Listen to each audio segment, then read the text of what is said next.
Kenya has so far experienced 2 weeks of protests and unrest sparked by a rising cost of living and political divisions. Opposition leader Raila Odinga was leading the opposition while calling on his long-time rival President William Ruto to resign. Odinga lost last year's election by a small margin to Dr. William Ruto.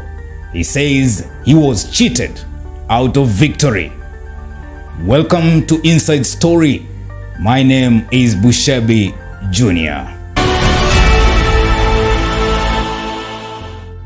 Opposition leader Raila Odinga now says that President William Ruto's statement on Sunday, when he urged the former premier to call off the nationwide anti-government protests, did not capture demands made by the Azimio la Umoja One Kenya coalition.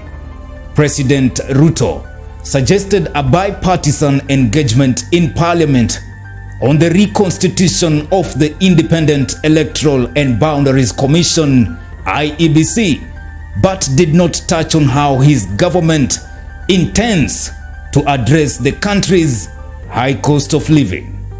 Speaking in Nairobi on Tuesday, following a meeting of Azimio's hierarchy, Odinga noted that he wants President Ruto's government to first and foremost address inflated food, fuel, and electricity prices in the country. The Azimio leader pointed out that President Ruto's suggestion to have the said bipartisan engagement in parliament may not serve its intended purpose, adding that Azimio wants to have a conversation at the national level through a process akin to the 2008 National Accord, which was brokered by Kofi Annan. The National Accord and Reconciliation Act of 2008 is an act of the National Assembly of Kenya that temporarily re-established the offices of Prime Minister of Kenya, along with the creation of 2 deputy prime ministers. This act followed the February 28, 2008 power-sharing agreement between President Mwai Kibaki and opposition leader Raila Odinga, who became the first prime minister of Kenya since 1964, when the constitution of the newly created republic abolished the office. The agreement was necessitated by the 2007 and 2008 Kenyan crisis. Dr. Ruto's proposals on ending the stalemate is a copy-paste of a decision by former President Uhuru Kenyatta in 2017, agreeing to a bipartisan approach that saw him accede to IEBC reforms that led to a negotiated process to replace commissioners following the ouster of the Isaac Hassan-led team. The bipartisan committee was co-chaired by former Meru Governor Kiraitu Murungi and then Siaya Senator, who is now Siaya Governor, James Orengo.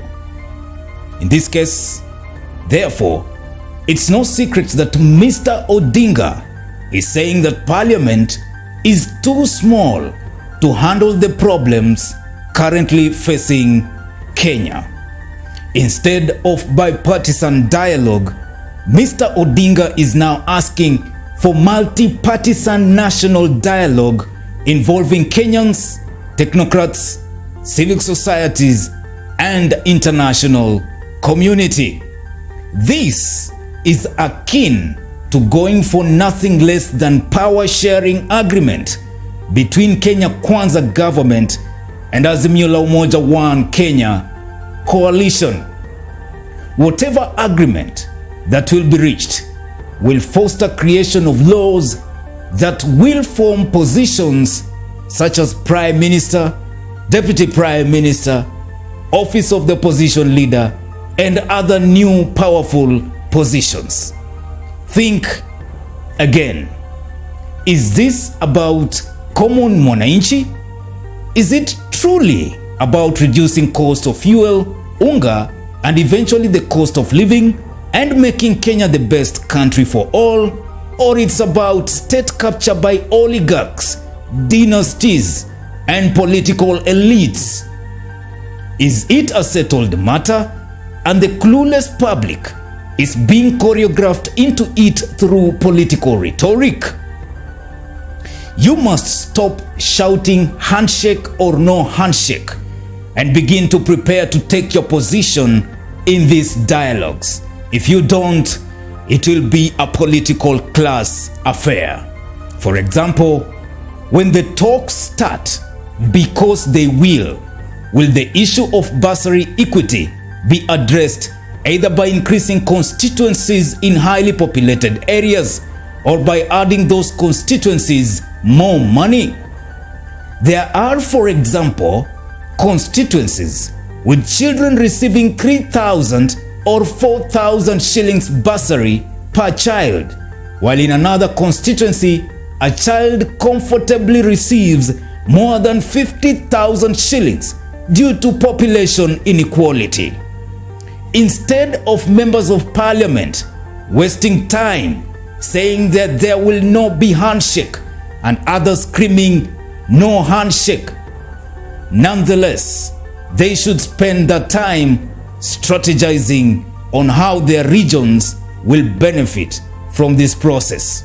To President William Ruto and former Prime Minister Raila Odinga, the issues of reducing the cost of living and opening IEBC servers may not be directly related to the 2008 National Accord. However, what we are dealing with is the historical burden of winner takes it all. The cycle will never end after declarations of presidential winners. You are wise, show leadership, and save Kenyans from the curse of maandamano and bloodshed. That's the inside story. My name is Bushebi Jr.